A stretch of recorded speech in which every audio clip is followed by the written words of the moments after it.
I'm interrupting uh, okay, about the robocop reading. This is sort of an advanced, detailed reading with all the fractals that it ramifies.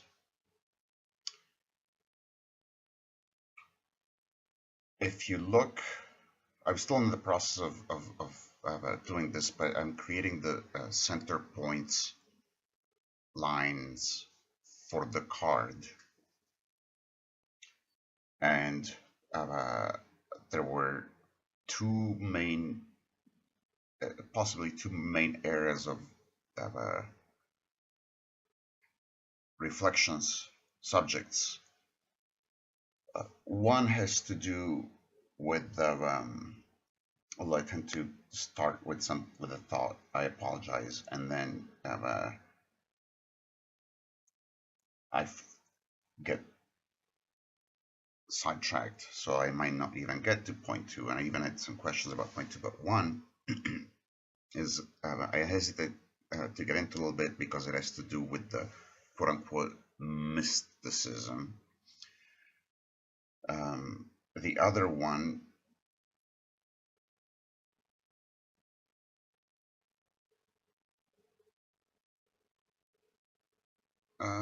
let's say, because now I'm almost getting confused about what the other one was. The other one was not specifically about mysticism. It could have to do perhaps with intention, but perhaps not. Let's focus on some of the details here.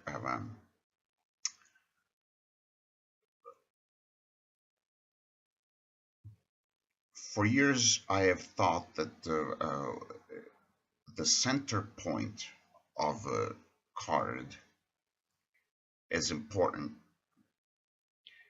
and also how the card is split along the center lines, or how certain lines that may or may not be connected to the center line split and divide different parts of the card are important elements. I want to I tell you what, I want to implement or produce and implement the most effective and efficient way for me to be happy about this recording,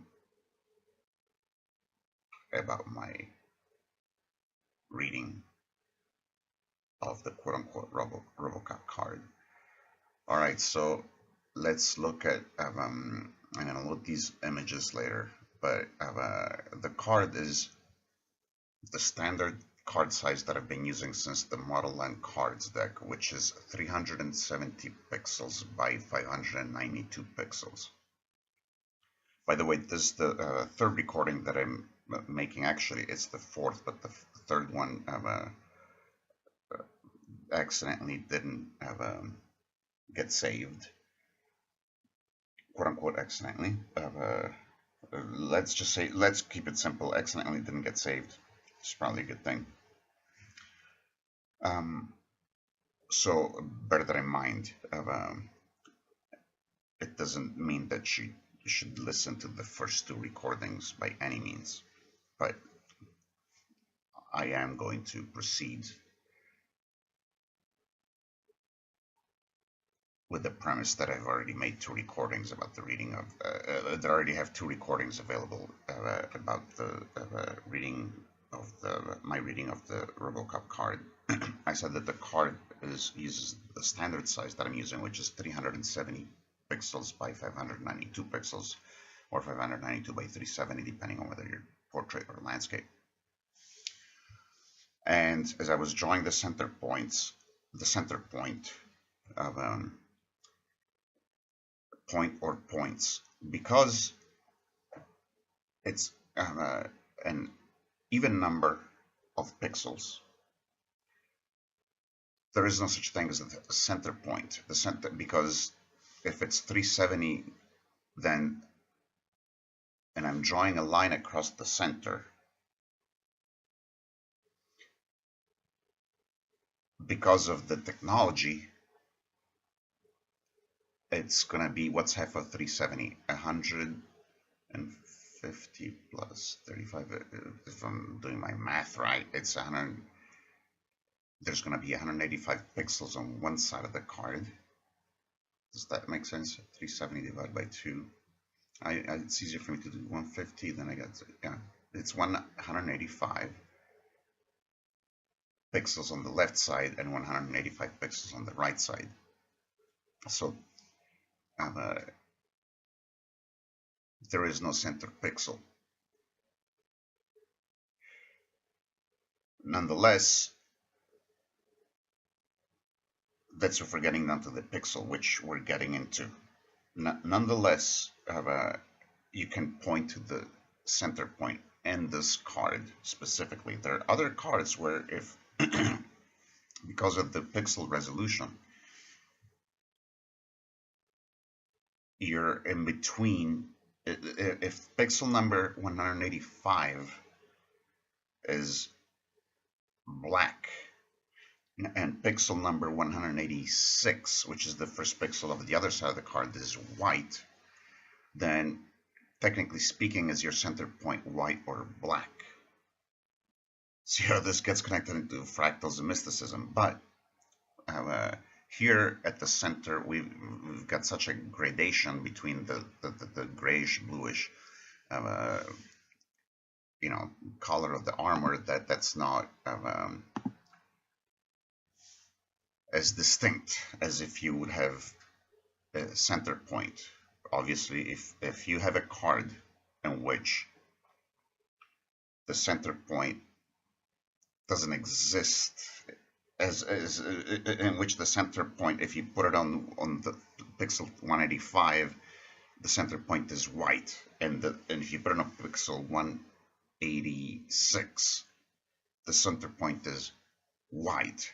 Then you've got something like the High Priestess card, or an aspect of the High Priestess card where it's like, dude, the center point might have to do with the yin and the yang, or the opposites, or logic X or not X, or something like that, in terms of sharp contrast.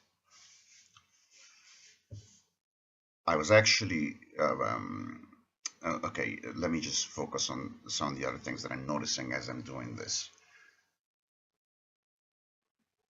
After I did the center point, I did my standard procedure, my soft standard operating procedure of doing the split. And before I even got onto, as I was doing the vertical split line, before I haven't even done the horizontal split. But I remember thinking when I was on the center point, I was thinking, okay, we got lucky with the fact that we don't have a black-white situation, because it doesn't, and on the center point, it doesn't matter as evidently if I choose pixel 185 or pixel 186, because, like I said, there's almost no difference in the color. In fact, there may be no difference in the color. I need to check that. So at the center precisely, if we're oversimplifying this discourse, it doesn't matter if it's 185 or 186. But the moment I thought I'll bet you that it's going to matter somewhere else.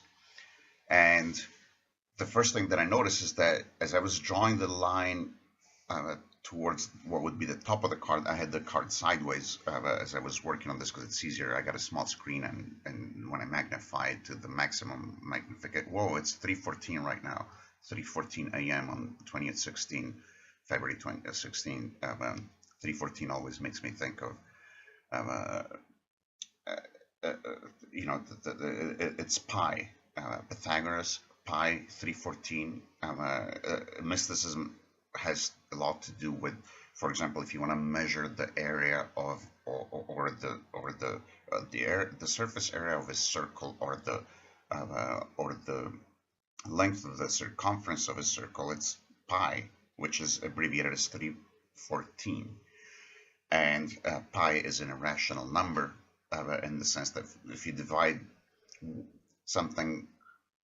the number 1 in 4 parts, you get 0.25. You don't get 0.2532512, whatever. It doesn't go on forever. That's what's called a rational number.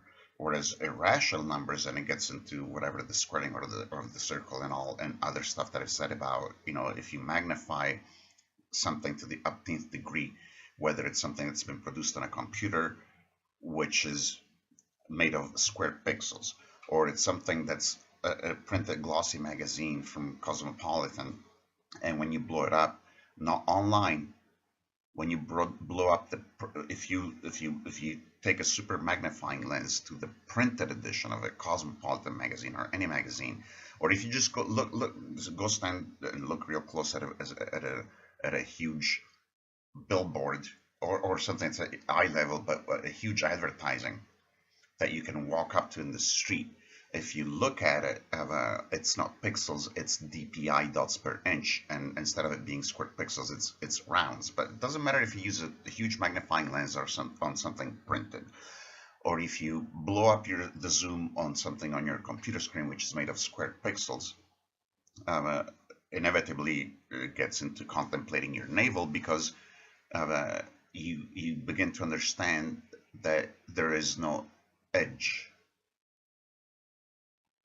Because if you extrapolate and imagine magnifying infinitely, there's no such thing as a point. In geometry, we study points and lines, etc., but points and lines are for a reference. There's no such thing as a point in life, because if you go to the subatomic level,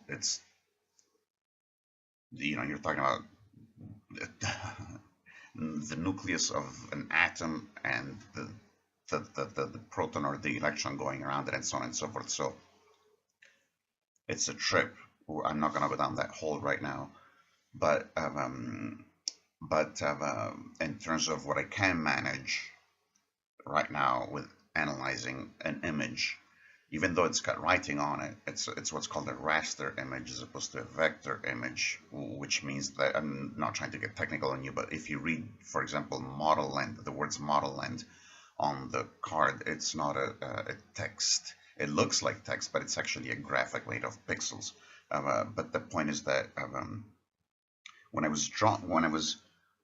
immediately when I was looking at the center and it was magnified on this measure that I can actually measure without getting into the infinity of subatomic particle structure. And I thought, I'll bet you that I'm going to find something that's going to make a difference as to whether or not I draw the center lines across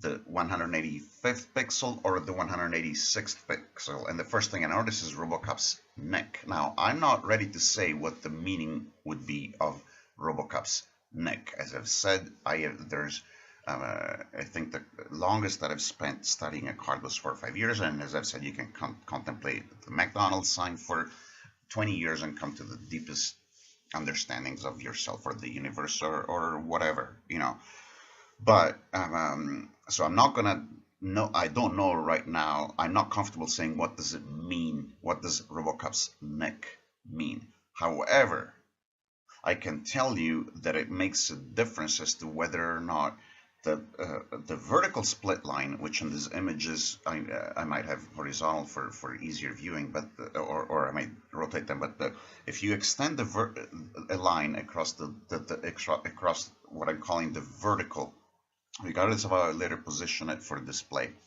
but if you start from the center point of the and you have to choose, is my center at the 185th or the 186th pixel, it makes a difference, because in one case it would actually, the split line would actually cover some of the black like pixels that make up the neck, the edge of the neck, which you can assume is sort of a rubber or synthetic material of Robocop, would be covered by the split line. If you put the split line on the 185th pixel, but if you put it on the 186th pixel, then it'll be adjacent to the neck.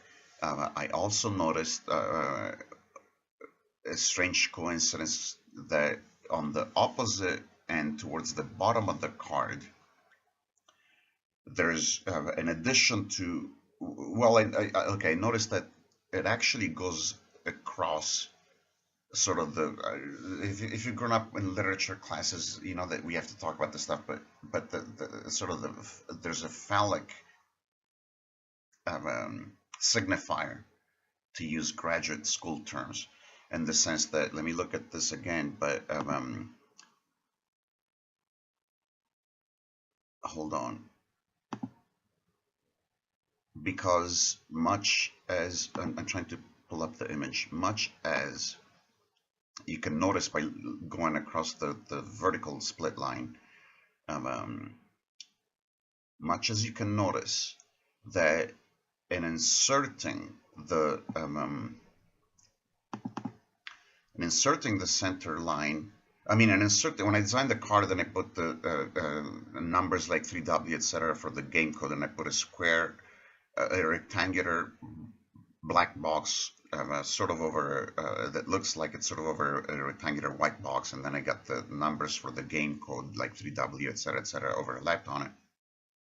When I cut it and pasted it, and I'm using Paint. So I used to use Illustrator, and it's a completely different world. Illustrator is a graphic design program where I can, you know, vectorize the text so that if I later change it from 3W to 3X, I can change the text without having to or remove the stuff, etc., etc. This is what's called the rasterized image, like I said, which means that once I move it, I'm fucked. I mean, unless I've made a copy of it. So what I did is and I don't remember if I did this. I'm very deliberate about stuff, but I'm also very spontaneous about stuff, depending, and it's usually a mix. And when I moved that little, let's call it the game score key element, I obviously made a rectangular selection, and I moved the sort of the abdominal. There's a few pixels where I have copied and pasted. And so in addition to the black with white border rectangle that's got the code numbers for the game, I took a bandwidth of the armor, and I moved it with it, so that you can see that, like, the things that are sort of like analogous to the abs and his armor, the lines are offset. And the phallic part that I thought, wait a second, what's going on, is that, no, but actually, no, that would not be the phallic part. That was my mistake, because that would not align with the center. But I noticed that at the bottom, which if I display this horizontally, it looks like the left, but I might turn it 90 degrees or whatever. I was noticing that the purple line, the magenta line that I'm using for the vertical split line, as it reaches the bottom of the card, the edge of the card, I noticed that it falls. There's the last highlight. These highlights on the black armor that give the, you know, that show the 3D aspect of the protruding shims or abs or whatever you call it. I noticed that it goes at the bottom. It goes to the to a black area that's in between the two white highlights, and I thought, is this a black area that I created, or was it in the original image? But and I suspect that it was, and I'm pretty sure that it was in the original image. But so while the center, going back to the center, and then as I looked at that same line that splits the image in two vertically, if I look at where is it? If I look, excuse me, I can do this. Okay, robocop. It's called robocop card vert split top is what I call the image, and I deliberately use the capital letter T for the word top. You don't necessarily, if you're seeing this online, you don't necessarily see what I've named the images. The easiest way to see the way I've named the images, which can change, and sometimes has accidental typos, sometimes that is accidental typos that I leave in, but a lot of times I'm anal retentive about what I do. For example, with the capital T, because I had created an image file that was vertical that was robocop card vert split bottom, and this one I call robocop card vert split top, and I put a T, capital T, which if you've read any of my other shit, it's a rabbit hole. But what happened is that when I'm manipulating these things with the little notebook, and I don't even have any kind of input other than the whatchamacallit, the touchpad, it's very hard to draw, and I tried pressing the shift button, but a lot of times I'm trying to draw an exact straight line, but without realizing it until I magnify it, it looks like a straight line to me, but there's one point where I move one pixel down. And if you look at the one that's called the one where the vertical line cuts across just sort of the edge of his eye visor, and you blow it up real big, you can see that I accidentally must have moved the finger on the touchpad. And it's very important, by the way. I keep talking about with I learned this with martial arts, but I applied this so much for other things. If you're used to tying your shoes or even flipping on the light switch with one hand, try it with the other hand. Even scientists have seen that that has beneficial effects to neural effects to your brain. We have a right hemisphere, quote unquote, and a left hemisphere. No, not quote unquote, a right hemisphere of the brain, left hemisphere of the brain. They relate to, for example, rationality versus creativity or something like that. And you're balancing yourself if you learn to do things with the opposite that you would do. I talk about shuffling cards and learning to, awkward as it may feel at first, learning to alternate the roles that the left hand and the right hand would do. So when I'm using my fingers on the touchpad and I'm trying to draw this straight line from the center point so that it splits the card into two vertical sections, obviously I must have slightly moved it by 1 pixel. And I notice as I blow it up, let me blow it up while I'm looking at it, which the most I can blow it up is 800% on Paint. I notice, okay, in fact, what I'm gonna do is I'm gonna blow up the detail of the detail, and let me see, let me create a file right now. I'm gonna call it detail of the detail, and one of the things that I was thinking, okay, save it as, I'm gonna call it, okay, hold on a second.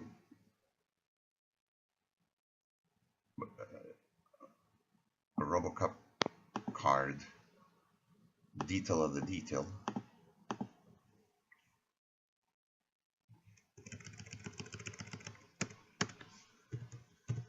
Detail of the detail, and I'm deliberately not capitalizing the T's here.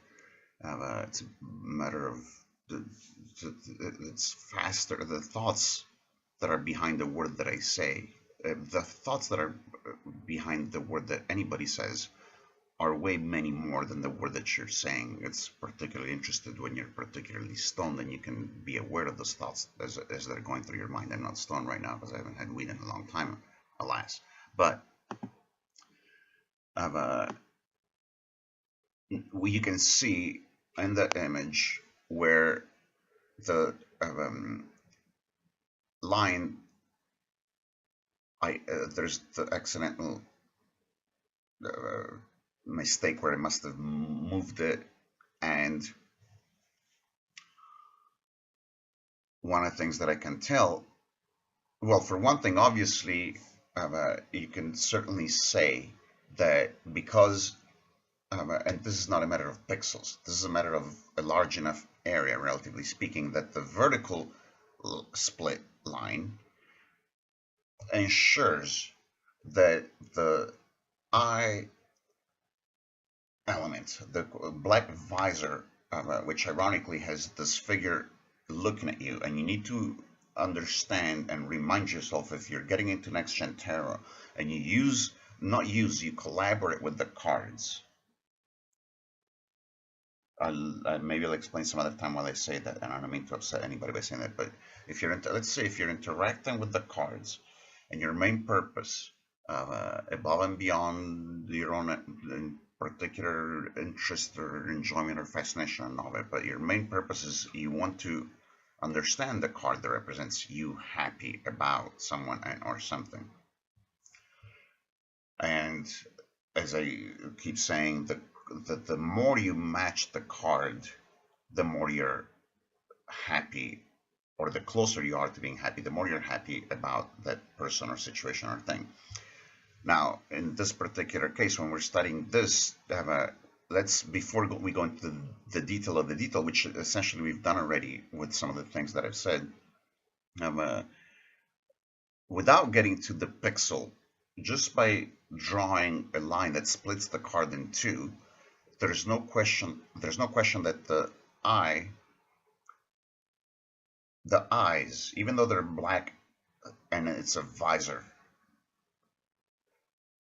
and I'm going to add another parenthesis here, which, as I'm looking at the card, it really feels like RoboCop is looking at you, but because it's a black visor,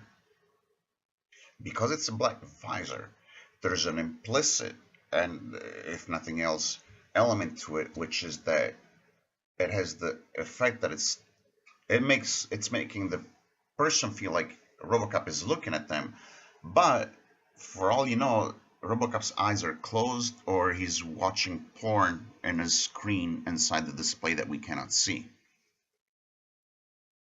which is very much like the fact that I've got a tattoo on my forehead, which a lot of times I forget that I have a tattoo on my forehead, but it still serves the purpose of reminding people that I ain't from this planet, I ain't normal, okay? So that just like with the visor, or just like with the tattoo, the visor has this effect that if my face is facing you, it's having a certain effect on you, regardless of whether or not that effect is, regardless, it's like an automatic effect. Just like the tattoo has an automatic effect of sending a message, whatever the message may be and however it may be interpreted, but it's doing it automatically. I don't have to think about the tattoo. It's just there. With this visor and the eyes of RoboCop looking at you, which in this case, it'd be, the card represents you and how you're coming across in your interactions with others. There's an automatic thing where it does have, arguably, it has the effect of the person that's interacting with you, or if nothing else, looking at you, or even thinking about you, feels like you're looking at them. But the automatic thing is that you don't necessarily need to be looking at them. It's almost like my websites, where it's like you may be hearing these audios and looking at these images while I'm dead, or while I'm out on a motocross ride. I don't have money, so I don't have a bike anymore, and I'd probably buy a street bike before I buy a motocross bike, although I'd love to have both. But so the website and the recordings and the images and the text have an interaction with you that's an automatic interaction. And what I was going to say is that regardless of whether or not I'm actively involved with that, I'm actively involved right now. It's 3:34 a.m. If the recorder is still working and this file is going to be, this audio video file is going to be saved, it'll interact with you later. I'm interacting right now just with the computer and the universe and talking into the machine.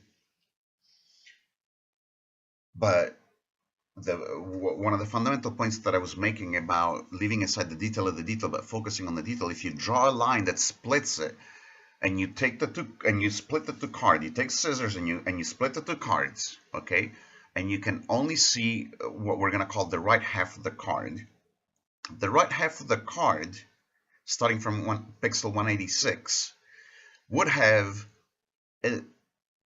that, if you want to call it the corner of the eye. What that does is that signals that the eyes are a significant, quote unquote, important element of the card, because if you take, for example, the writing that's on the right side of the card, let's say that you cannot see the whole card, and you're only given the right half of the card, and the right half of the card has the writing about Model Land and James Bond, License to Kill, 007. I'm still uncomfortable with that kill thing. Killing, as far as I'm concerned, is a delicate subject, okay? But we're talking about a science fiction story in which, by the way, if you know my Model Land crossover, the characters realize that they're fiction, and if you get killed, you can, through time travel at some point, live another life or pick up from a second before you get killed, and so on and so forth. I'm still uncomfortable with the word killed because it does have real connotations in real life, but the point is that the writing, whether it's talking about James Bond or McDonald's, if you've only got the one side of the card, if you split it in half, even if you're not doing it by pixel, you just sort of fold it and rip it, which I often do to make my filters, roaches they call them, but I call them filters. Sometimes I'll use tarot cards, which seems very irreverent, but to me it's not, far from it. And I'll roll a card, I'll tear it, and I'll use a corner of it or a part of it to roll a filter for my cigarette or for my joint. I've made a disclaimer about smoking in the other video.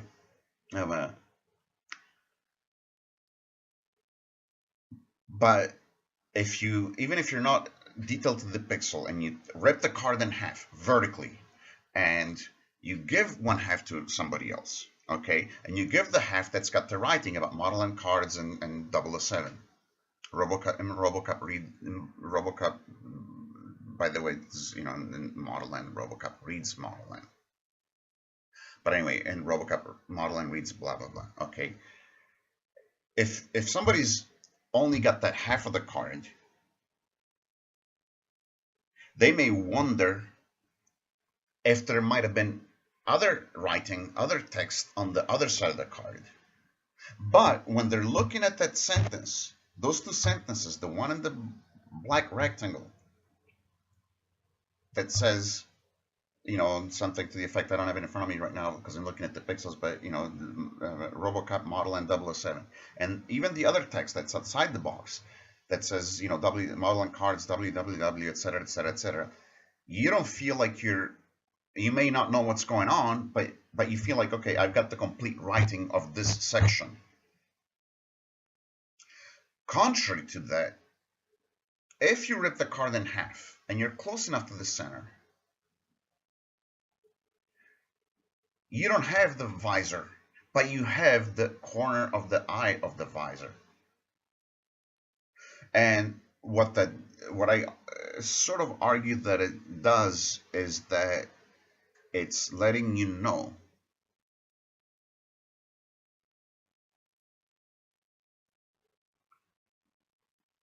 that you can't have one half without the other, so to speak. It's letting you know, I'm not using the right words, but there's a link. It's almost like if you're on a web page and you see a link. The difference between the corner of the eye that's left over, if you're only left with half of the card, the difference between the corner of the eye and the writing on the card is that the writing of the card is self-contained. The corner of the eye is something that's almost like a link. It points to something that's on the other half. The writing of the card does not point explicitly and evidently, for keeping it on a surface analysis, it does not point. I mean, yeah, it points to the rest of the story and the website. So in that sense, there's harmony. But in terms of, if you forget the RoboCop card, I'm talking about what happens when you split the cards, and there might be elements, such as the corner of the eye here, that are an immediate subliminal reminder that there's the specific element, not just another half of the card, but the specific element, which in this case would be the rest of the eyes, the visors. And as far as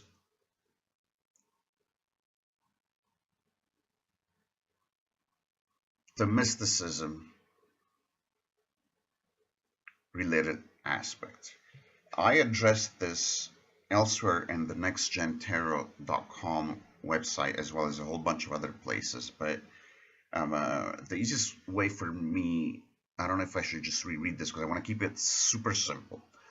But let's say that you're coming at this saying, how in the this is not even pseudoscience. This is ridiculous to think that that drawing a card or a number or a coincidence with a 314, it's 341 right now, or these things are coincidences. They're the power of suggestion. There's and you come from a skeptical perspective that does not acknowledge what a lot of psychics acknowledge, which is that there's this mystery to why is it that when we draw this card that's right on, and the skeptic will say you're projecting that the card is right on. Like if somebody sits down with a psychic and which is not really, which is I use different techniques, but if somebody it's your horoscope or whatever, they say, well, yeah, you're reading your horoscope and you're saying, oh, it's so right, or you're going to a psychic and they're doing a numerology reading or a card reading and you're saying, oh my god, you're so right, you're so right, you're so right. The skeptic is going to tell you, dude, you think that they're so right, but the psychic could have told you something entirely different. The horoscope could have told you something entirely different, and you'd still be going, oh my god, it's right, it's right. So there's two approaches here. One is you're comfortable with this mysterious, and mysticism, I keep saying, is the study of mystery. You're comfortable with believing that the cards are right, even though you cannot understand why. Why is it that if I do a shuffling and I want to know about, traditional tarot would be my situation with my loved one. Next gen tarot would be I want to choose the card that represents or draw the card that represents me happy about my loved one. Why is it that the card is right? Either you're comfortable with the fact that you can't explain it, but it is, or you're not comfortable with it and you say, no, this is not that the card is right. What I say in the much more succinctly than I did here elsewhere, and much more extensively than I did here somewhere else instead, is that if nothing else, there's still something that is worthwhile about stopping to think and analyze what it is, especially with next gen tarot, which is less about divination and more about your understanding, what do I want to be happy about, who do I want to be happy about, and then engaging in a discourse with the symbol that lets you know yourself. You can totally drop the whole thing about, oh, is there a mystic thing about that's the right card for you, and just say, okay, that's not there's no mystic magic to this, but it's worthwhile for you to sit down and think about, who do I want to be happy about, what do I want to be happy about, what does this mean to me, how do I react to something, because it's about getting to know yourself and understanding what your priorities are and how you react to things. Okay, at the same time, I can look you straight in the eye. I've got the camera blacked out because I want to use these videos for audio, even though I finally trimmed my beard so I don't fucking look so bad anymore. But you can see how bad I look if you go to my YouTube channel, obviously. But the thing about I do believe that there's a mystery. I hope that does not stop you if you're a skeptic from finding the valuable things about it, and I'm open to the fact that I could be wrong about the fact that there's a mystery behind the synchronicities, not in terms of what people call coincidences, but in terms of what I mean by coincidence, in the sense that my act and your act and the act of a subatomic particle are synchronized, and one of the things that I noticed in the center when I was drawing the center line, and I went to neck and breastplate, I noticed that the diagonal line, one of the two diagonal lines that cuts across the center point, let me blow it up.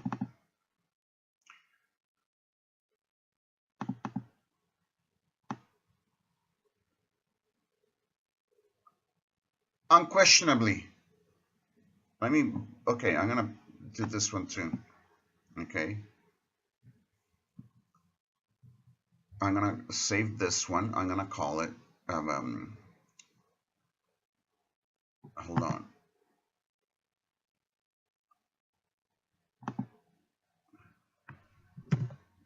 I'm gonna call it, for consistency, and I'm gonna put a capital T here, or not, but excuse me. It's easier for me to do it this way. I'm gonna call this robocop card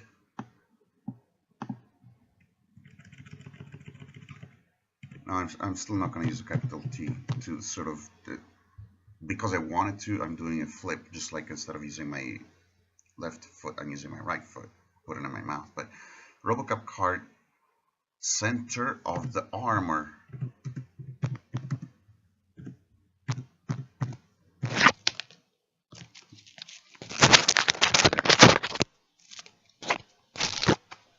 Okay, you can probably see my face now because of the thing that was blocking the, what the fuck, excuse my French.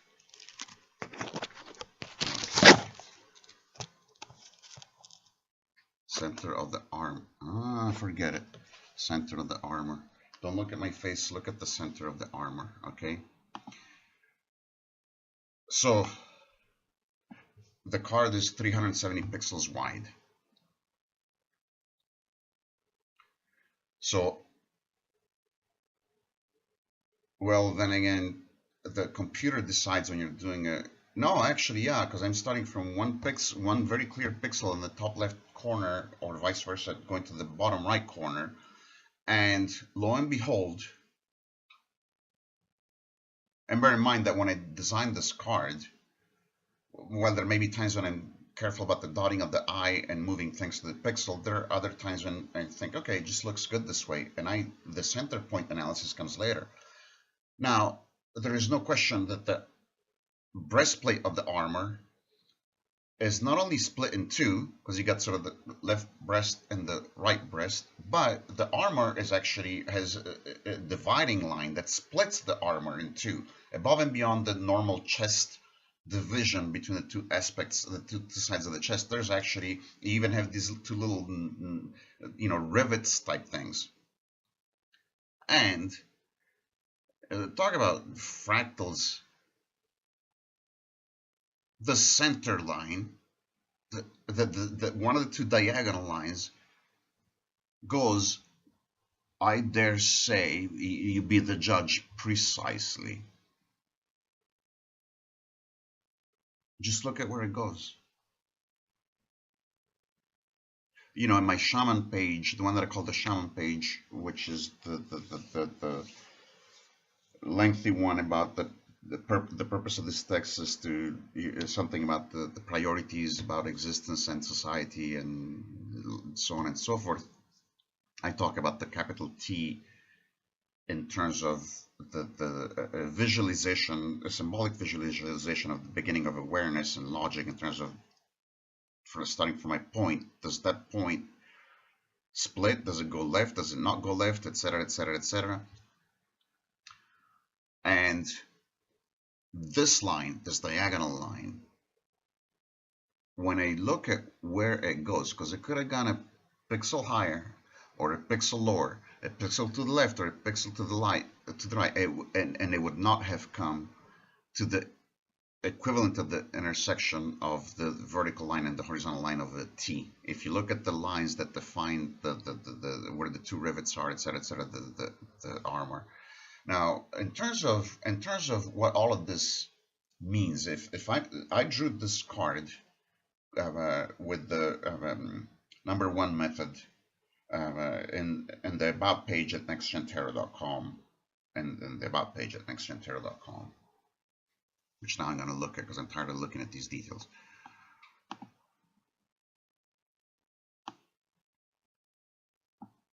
I this was the first card that I drew, and I say drew as in obviously I didn't draw a robocop and I don't have the copyright on it. This is for personal use, and I've got copyright disclaimers where I believe it's proper to have them. But I wanted to see the card that represented me happy about my relationships with women, and I've talked about in the other recordings. I've mentioned that even as I was saying that I was leaving myself open to the fact that there was more to what I meant, and what's the difference between saying, you know, me happy about my relationship with the woman that I love, or me happy about my relationship with women, or my love life. You know, the verbiage of what you do when you choose a card is very important. But what I was gonna say is that and I'm loving this card more and more, even though I then went on to design another card and then to try to choose other cards, because I used for the robocop card was quote unquote method one, which is that I was not choosing the card by looking at it. Arguing, I've been shuffling since I was born, and while there may be times when I do a standard shuffle that I describe in the about page, I've got cards next to me when I sleep, next to me when I work, and so in a sense I'm always shuffling, and so I feel comfortable with quote unquote drawing a random card. Then I drew the robocop card, which led to other cards because I still haven't settled, but this one is growing me a whole lot. For the card that represents me happy about my relationships with women, and or other variations of that theme. And I had these initial negative reactions, which I've expanded on arguably too much, arguably too little in the other recordings. But what I want to say is that I don't, like I said, I don't know what it means about Robocop's neck. I don't know. I can probably tell you. I'm more comfortable with saying something about the intersection of that diagonal one, which is a fractal, because it starts from the center point, but it's not at the center of the card. However, that diagonal line, which to me unequivocally goes to the joint of the lines of the armor, which are more of an inverted Y than a T, where the two quote-unquote round rivets are. This goes into fractals because it's arguably it's saying that embedded in this card is this mystic analysis, is the analysis of mysticism. I have pages and pages about things that are connected to the rounding of the circle, the dotting of the I, the fact that 314 goes on forever and ever and ever, because I never finished that point. But for, you know, the Pythagoras pi 314 is not 314, it's 314, and it goes on forever because it relates to the pixel, it relates to the DPI and the poster, which is that you can't say where this one starts and where that one starts. When we're looking at a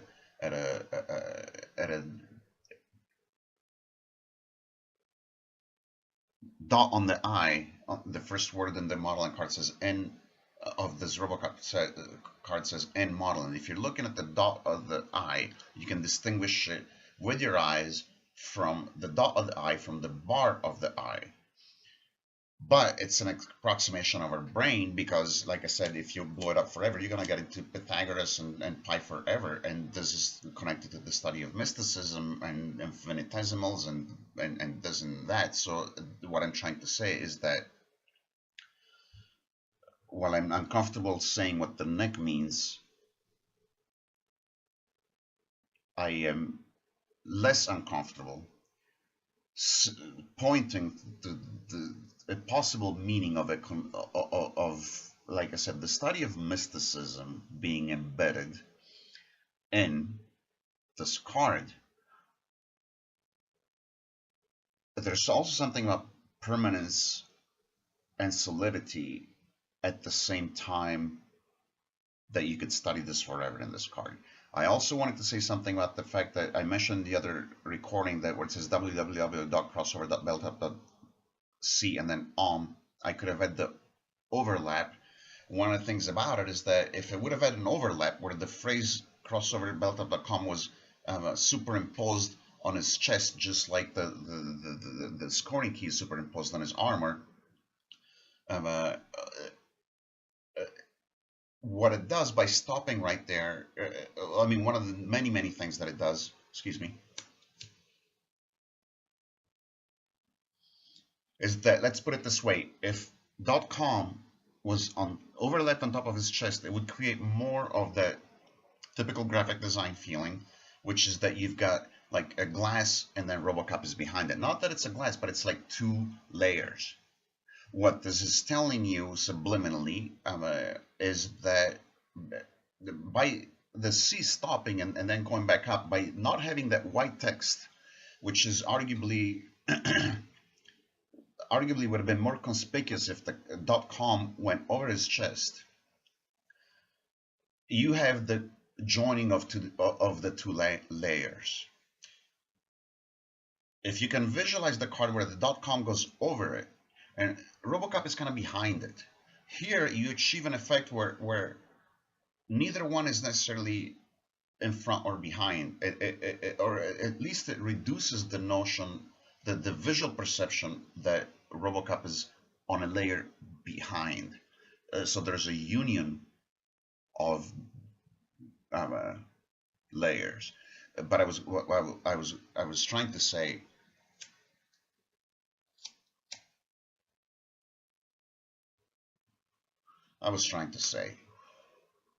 that I'm seeing fractals with, I'm repeating myself, mysticism embedded in it, in this card, which is a welcome thing for me. It means I have to do less work, so to speak, to match the card if I want to use this. If I want to, if to me this is the card that represents me happy about my relationships with women, which I know I'm making parentheses and tangents all the time, but one of the possible benefits of using the phrase my relationships with women is that whenever you're having a relationship that's your spouse or your significant other, there's a psycho-emotional aspect to not just your relationship with that individual, but to your relationship with that other, with the other. If it's a homosexual relationship, then it's not so much a relationship with the other gender, it's still about a relationship with the other. If you're in a heterosexual relationship, it's not only a relationship with other, but it's a relationship with the other gender. And so in a way, that's not a bad phrase, but finally, I keep having to relight this thing. Finally, we still,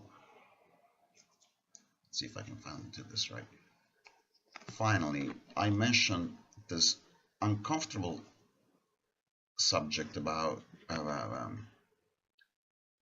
mentioned this uncomfortable subject about the mysticism of this thing in the cosmos where a number or something that you see, a card in a tarot reading, it's like you and the universe aligning and communicating, like when you're tuning a radio.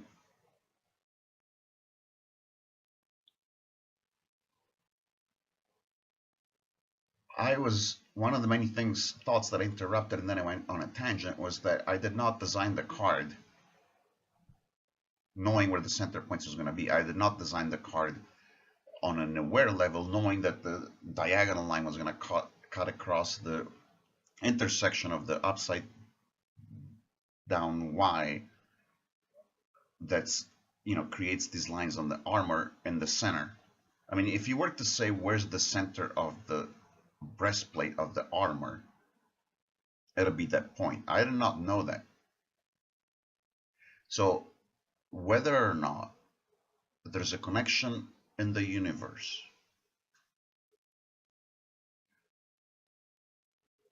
of tuning of the frequency and alignment, which is one of the fundamental things that I do. I want to align myself, not just with the universe, but with the good in the universe. Whether or not there's a mysterious connection there, I'm going to leave that there. And that doesn't necessarily imply rhetorically that I say that there is. I've already said that explicitly that I really tend to believe that there is. But if nothing else, from an analytical perspective, that cannot be denied. That you may disagree about my symbology of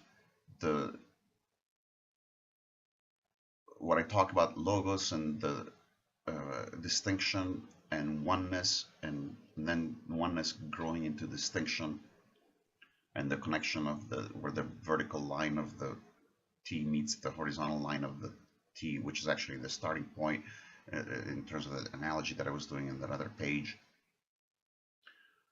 You may disagree with the interpretation. What does it mean? If I sit here and say, oh, it means that embedded in this card is not only some of my foundations of mysticism, but because if I tell you that on top of that, because it turned out, quote unquote, by chance, but it is not chance, that the diagonal line cuts across the point where those lines meet in the armor, which is arguably the center point of the armor, that's an interpretation. You may argue against the interpretation, but you cannot argue that this card is 370 pixels by 592 pixels, and that if you take a straight line as far as the computer will let you from one corner to the other corner, that straight line cuts across that specific point. While I'm at it, let me add that I don't know how this happened, but in the other recording, I kept talking about the hand of robocop, which the mind plays tricks on you because there is no hand here. Maybe, and I thought I had glasses on when I was doing this, but I remember thinking, shit, I didn't think there was a hand here, and then my eyes mistook the upside down Y with his fingers or something like that, and then I thought that's ridiculous. But then again, for that matter, my brother does studies about cognitive science, and like when you see something, like if you see a table, when you're a child, in your very first years or months or whatever, your brain has to work a whole lot so that the photons of light that hit the iris and the cornea and then go to the wires in the brain paint the picture of a table. But by the time that as time goes by, the work is much faster and smaller because your brain's immediately from a few things creates a picture of table. Okay. In fact, somebody said, oh, where are we at the recording? I don't want to go over an hour. Okay, but we got a few seconds left. So I'm going to go ahead and quit this right now. Let me think if I can. Yeah, I better quit. I didn't even notice that there was a light next to his shoulder for like, because I didn't spend that much time with the card. And then I'm like, wait a second. And so I went back and it's like, I didn't remember a light on the corner. How did that, on the shoulder? How did that happen? It's like, no, yeah, there's light on the shoulder. My brain didn't remember that about this card, you know, but anyway.